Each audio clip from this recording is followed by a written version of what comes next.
Olá pessoal, meu nome é Joy Hernandes, eu sou apresentadora do programa Estilo Festas, também produzo diversos eventos, também estou aqui na TV Relacionamento.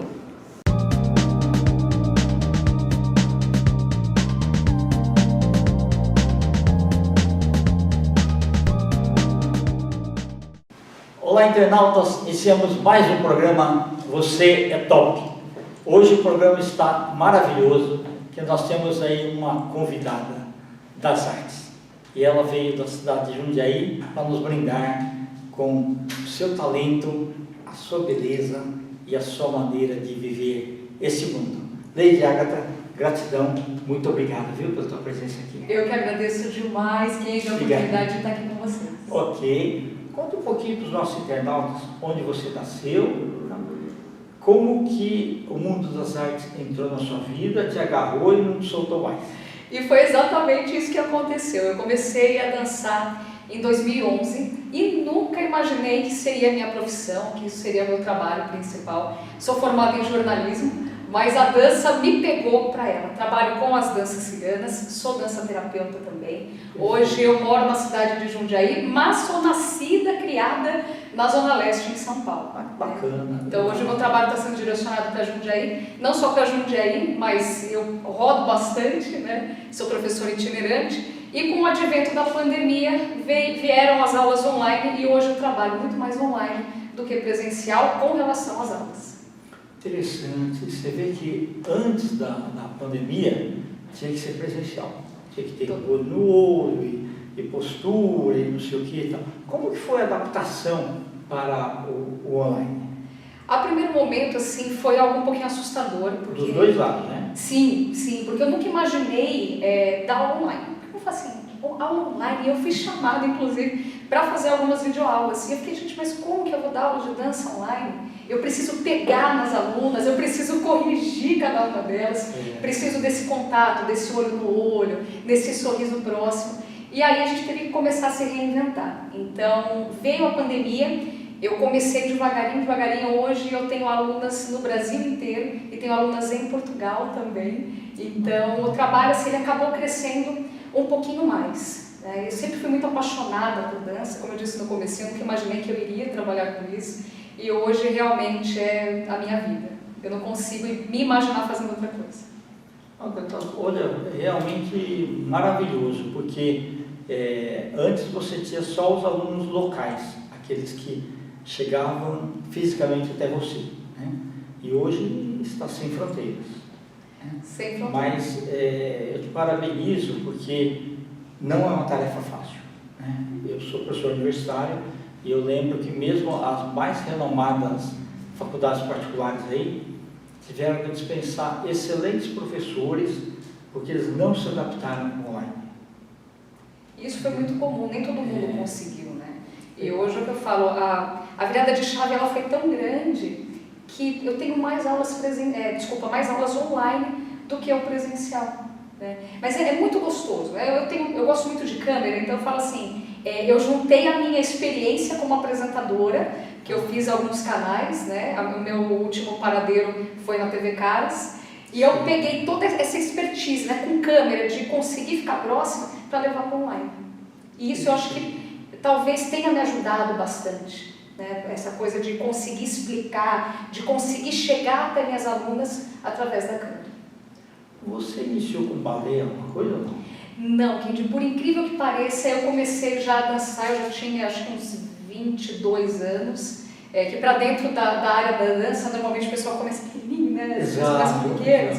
E não, na verdade, quando eu fui pro balé, minha mãe me colocou no balé, eu devia ter uns 3, 4 anos, eu odiava aquilo, gente. Nossa, como eu não gostava. E eu sempre assim, eu gostava de outras atividades, né? Mas a dança enquanto criança não. Então, em 2011, quando eu comecei a dançar dança cigana, eu descobri um mundo assim imenso na minha frente, imenso. Acabei seguindo, me tornei professora, hoje eu sou mestranda pela PUC São Paulo e a minha pesquisa ela versa exatamente sobre a cultura cigana, sobre os ciganos no Brasil, porque eu acabei também me encontrando dentro dessa parte teórica. Quando a gente fala sobre danças ciganas, não dá para a gente isolar a historiografia dos povos ciganos da prática das danças. Então isso me fez buscar também o mestrado e espero que eu consiga, né, finalizar tudo certinho, porque aí eu quero virar, uma das minhas metas é ser professora universitária, dentro dessa área da comunicação e principalmente trabalhando com minorias étnicas, né, que é no caso dos povos ciganos. É verdade. Como foi o seu primeiro estalo, assim, você escutou uma música, né, e viu a dança cigana? Foi filme, foi alguma coisa ao vivo, foi alguém que pediu para você assistir? Como é que foi esse contato? Olha, o meu primeiro contato ele foi muito interessante, foi nos anos 2000. Passava no SBT uma novela venezuelana, se eu não me engano, que chamava Cassandra. E foi a primeira vez que eu olhei ciganos, né? Por conta da novela, aquela coisa. Não foi Explode Coração, porque, quer dizer, Explode Coração até eu tenho assistido, mas eu era muito pequena, né? E eu vi essa novela, eu me encantei, eu sempre fui apaixonada por circo, sempre amei o circo, e essa novela tratava disso, de ciganos circenses. E aí aquilo me encantou a primeiro momento. Passaram muitos anos. Quando foi em 2011, eu apresentava um programa na Cas TV, que era uma TV de internet. Quando começou assim as web TVs, né? Sim. E o meu programa piloto, né, foi aquele programa de teste, foi sobre música cigana, com a banda Guardiões, o qual eu também fui parceira durante bastante tempo.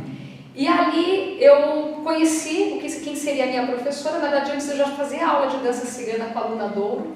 A Luna Douro me apresentou a Safira, que é essa professora. A Safira foi até o meu programa e ali eu me encantei. Eu falei, nossa, eu quero fazer isso. Aí comecei a fazer aula com ela e uma vez no Parque da Água Branca, quando eu fiz a minha primeira apresentação, a primeira assim, apresentação de todas, na verdade foi a segunda, mas é meu primeiro solo. Depois de ter apresentado, eu falo que esse momento assim, ele foi muito poético, porque começou a chover e eu estava dançando, e na chuva, ali no Parque da Água Branca, aquela energia linda, e o meu coração, eu falo assim, que ele expandiu de tal maneira, eu falei, eu quero a dança para minha vida.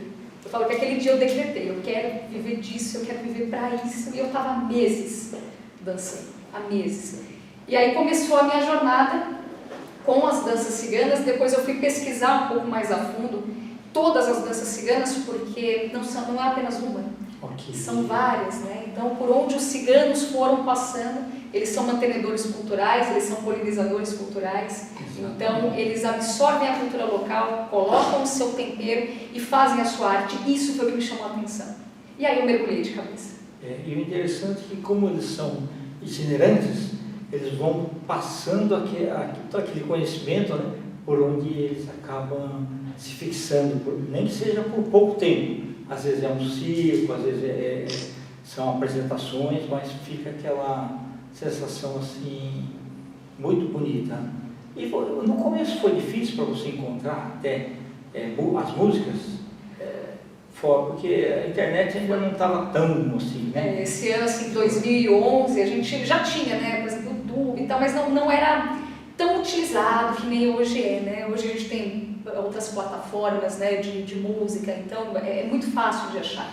Na época eu ficava dependendo muito do que minha professora tinha. Então, era um CD. Era um CD. Às vezes ela viajava, né, porque ela viajou muito para pesquisar a cultura cigana, e aí no que ela viajava, ela trazia os CDs, ela vendia pra gente, e aí foi onde a gente conseguia ter contato. Mas hoje em dia agora já tem, né, internet, então a facilidade é maior para a gente conseguir, principalmente não só a questão da música, mas pesquisar também a questão histórica. Ver vídeos, né, vídeos de ciganos, coisa que antes não tinha como. Fazer aula com professores nativos de cada região, professores que têm origem cigana, coisa que antes também da pandemia, você tinha que viajar, ir lá para o lugar, fazer aula com aquele professor, entrar na comunidade. Hoje, não mais. Hoje, o advento da internet, que é uma tecnologia humana maravilhosa, né, a gente consegue ultrapassar essas barreiras também. Perfeito. Agatha, em que momento da sua vida você achou que era mais de humanas? Ou biológica, assim, porque você tinha também as outras opções, né, tecnológicas, mas você desde pequena achou que era mais área de humanas mesmo? Desde pequena, Kendi. Eu falo que assim, eu sempre amei pessoas, eu sou apaixonada por pessoas. Eu sou apaixonada por estar com pessoas, por falar com pessoas, por saber histórias de pessoas. Então, desde pequena, eu tinha essa ideia de ser jornalista. Então, eu queria conversar com as pessoas, né? Eu tive um ídolo, na verdade, dois, que o primeiro foi o Jô Soares. Okay. Então, eu olhava para a televisão, eu muito pequenininha, e falava, eu quero ser assim, eu quero ser ele, né? E realmente, tinha aquela frase dele, né, na época do Jô 11h30, não vá para cá ser ele. E realmente eu não ia, né? Eu não dormia se eu não assistisse o Jô.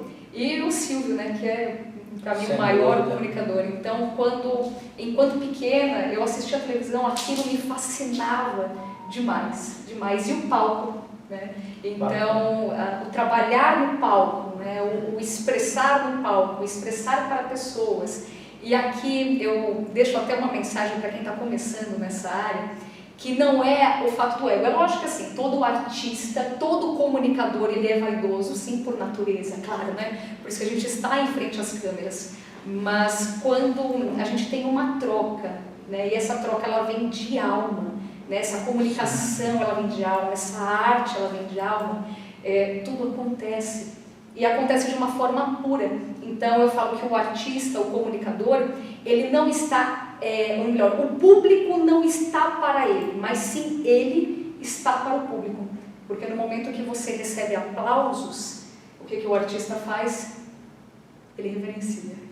Então, essa é a troca mais valiosa. E isso sempre me fez me apaixonar muito pela troca com as pessoas, pela comunicação e pela arte. Então, eu falo que assim, eu hoje trabalho muito mais como dançarina, como dança-terapeuta, mas a paixão pela comunicação, ela tá implícita dentro de mim. Eu sou apaixonada. Você nunca foi tímida, não? Eu acho que não. Bacana. Eu acho que não. Eu sempre fui assim, que nem meu pai falava, né? Ele é muito despachado, né? Então, assim, né? Meu pai era muito despachado. Então, quando tinha festa, principalmente meu pai trabalhava na prefeitura, e sempre tinha festa assim de funcionário, estava eu lá. Eu lembro que eu com 4 anos, estava tendo uma festa do Dia das Crianças, eu subi no palco, chamava as crianças para subir, eu fui a primeira a subir, e já estava lá com o microfone na mão, pegando o microfone do apresentador do evento. Então, assim, era uma coisa realmente que já vinha de infância, né? Maravilhoso. Ô, Agatha, e a pessoa fala que antes da entrada no palco, quando anuncia, tá, dá um pouquinho de frio na barriga. E você nunca deu? Ah, que dá sim. Dá sim.